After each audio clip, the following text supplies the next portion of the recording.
In this lecture, we will discuss angular velocity.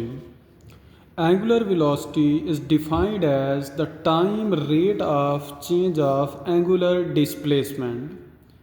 किसी unit time में angular displacement में जो चेंज होगा उसे हम एंगुलर वेलोसिटी का नाम देते हैं। फार्मूला होता है omega is equal to delta theta divided by delta T.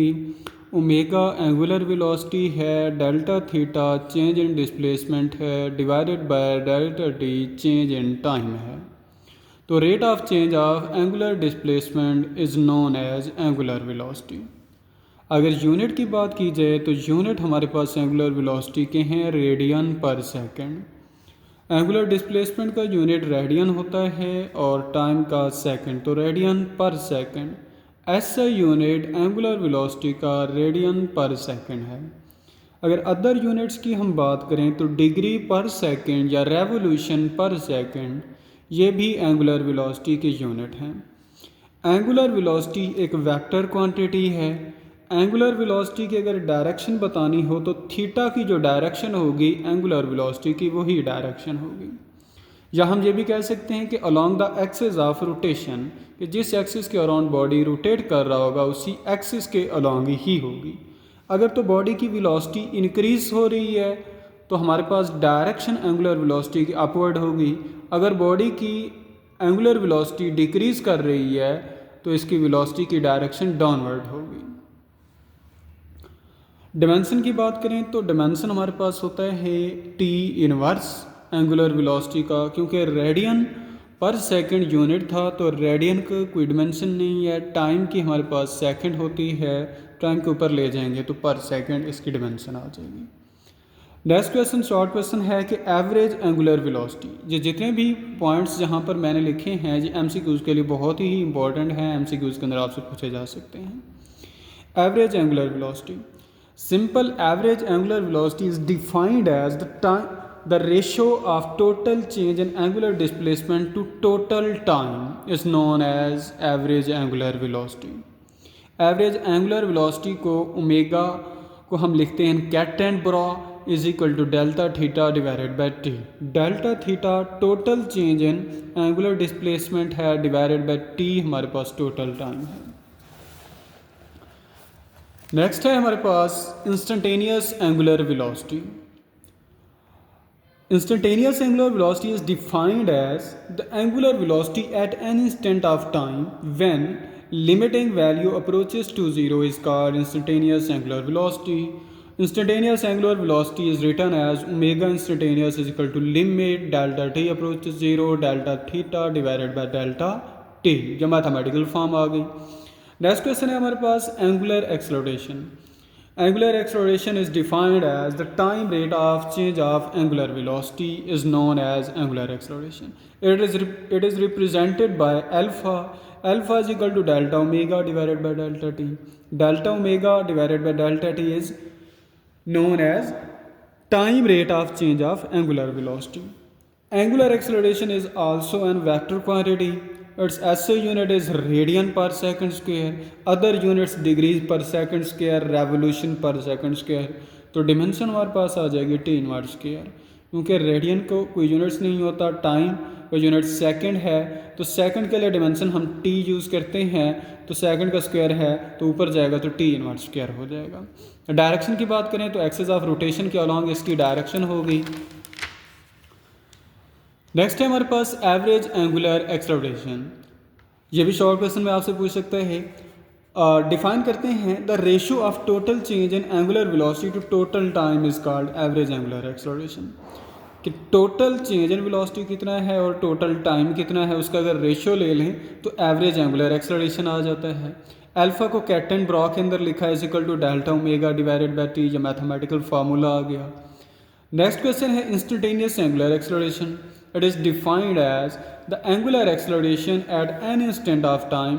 Time के किसी भी टाइम के ऊपर जो हमारे पास एंगुलर एक्सेलरेशन की वैल्यू होगी उसको हम कहते हैं इंस्टेंटेनियस एंगुलर एक्सेलरेशन, जब हमारे पास टाइम अप्रोचेस टू ज़ीरो हो। लिखते हैं alpha instantaneous is equal to limit delta T approach zero delta omega divided by delta T. Limit delta T approach zero का मतलब ये होता है कि टाइम बहुत शॉर्ट है, बहुत स्मॉल टाइम है। नेक्स्ट क्वेश्चन है, बहुत ही इंपॉर्टेंट क्वेश्चन है, कहता है prove that v is equal to R omega. इस क्वेश्चन को ये भी कह सकते हैं कि derive a relation between linear velocity and angular velocity.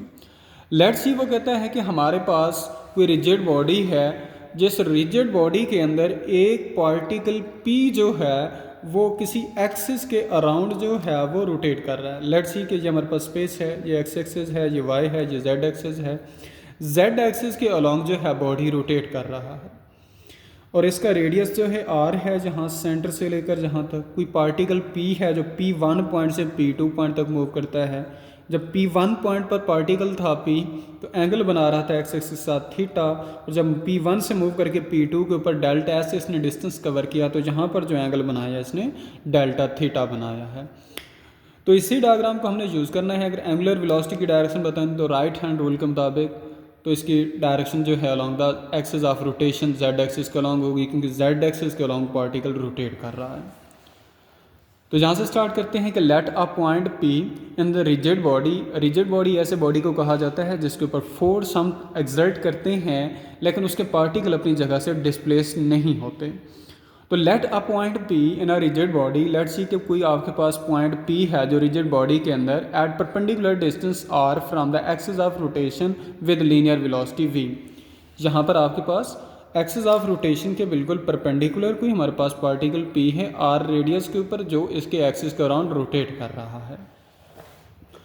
Formula हमने पढ़ा हुआ है डिस्प्लेसमेंट और एंगुलर डिस्प्लेसमेंट और लीनियर डिस्प्लेसमेंट के दरमियान relation. Delta S is equal to R delta theta formula होता है। दोनों साइड को डेल्टा टी से डिवाइड कर देते हैं।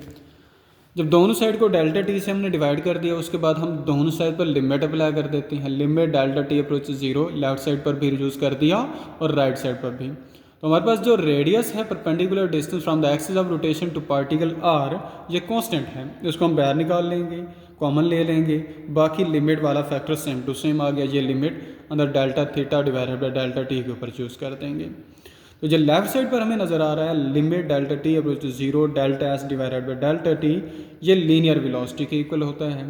राइट साइड पर हमारे पास आर आ गया, limit delta T approach zero delta theta divided by delta T, ये हमारे पास एंगुलर वेलोसिटी के इक्वल होता है। तो हमने प्रूव कर लिया कि v is equal to R omega, हमारा आंसर आ गया। नेक्स्ट क्वेश्चन जो बहुत ही इंपॉर्टेंट है, कहता है find a relation between linear acceleration and angular acceleration. जो आपसे कह सकता है कि prove that a is equal to R alpha. a linear acceleration है, r आपके पास मोमेंट आर्म है या रेडियस है एक्सिस ऑफ रोटेशन से लेकर पार्टिकल तक, और एल्फा आपके पास एंगुलर एक्सेलरेशन है। कहते हैं let a point P in a rigid body, let see कि पॉइंट P है जो रिजिड बॉडी के अंदर मूव कर रहा है एक्सिस ऑफ रोटेशन के around, body at a perpendicular distance from the axis of rotation. Axis of rotation ये जो जेड एक्सिस है इससे परपेंडिकुलर है, जहाँ पर जो पार्टिकल मूव कर रहा है, रोटेट कर रहा है, विद एंगुलर एक्सेलरेशन एल्फा, और उसका एंगुलर एक्सेलरेशन एल्फा है। तो लीनियर वेलोसिटी और एंगुलर वेलोसिटी के दरमियान हमारा रिलेशन पड़ा हुआ है कि delta v is equal to R delta omega होता है।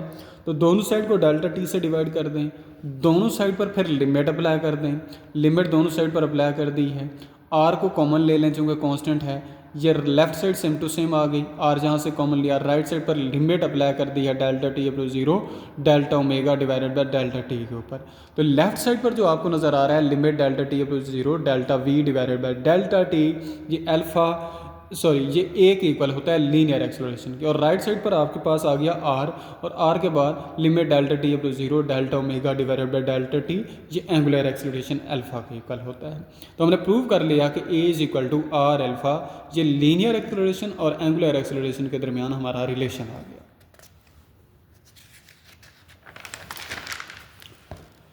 नेक्स्ट क्वेश्चन है हमारे पास equation of motion in case of angular motion, कि अगर हमारे पास एंगुलर मोशन है तो उसके लिए इक्वेशन ऑफ मोशन क्या होंगी। तो 3 इक्वेशंस ऑफ मोशन हमने पढ़ी थी यूनिफॉर्म एक्सेलरेशन के लिए, जो हमारे पास होती थी 9th क्लास के अंदर हमने ये इक्वेशन पढ़ी थी।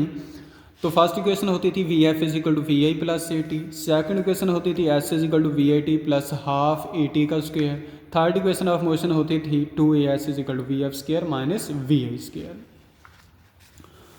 तो जहाँ पर हम एंगुलर मोशन के अंदर हम अगर लिखते हैं यही इक्वेशंस ऑफ मोशन, तो हम वी एफ को ओमेगा एफ से, वी आई को ओमेगा आई से रिप्लेस करेंगे, ए को अल्फ़ा से रिप्लेस करेंगे और टी सेम टू सेम आ जाएगा। एस को हम थीटा से, लीनियर डिस्प्लेसमेंट को एंगुलर डिस्प्लेसमेंट थीटा से, और वी आई लीनियर वेलोसिटी को एंगुलर वेलोसिटी ओमेगा आई से, आगे टी आ गया, प्लस 1/2 ए लीनियर एक्सेलरेशन को अल्फ़ा एंगुलर एक्सेलरेशन से रिप्लेस करेंगे, आगे T square. Similarly third equation of motion में 2 ए की जगह अल्फ़ा, एस की जगह थीटा, वी एफ की जगह ओमेगा एफ का स्क्वायर और वी आई स्क्वायर की जगह ओमेगा आई स्क्वायर। तो ये इक्वेशन ऑफ मोशन हमारे पास आ गई हैं फॉर एंगुलर मोशन।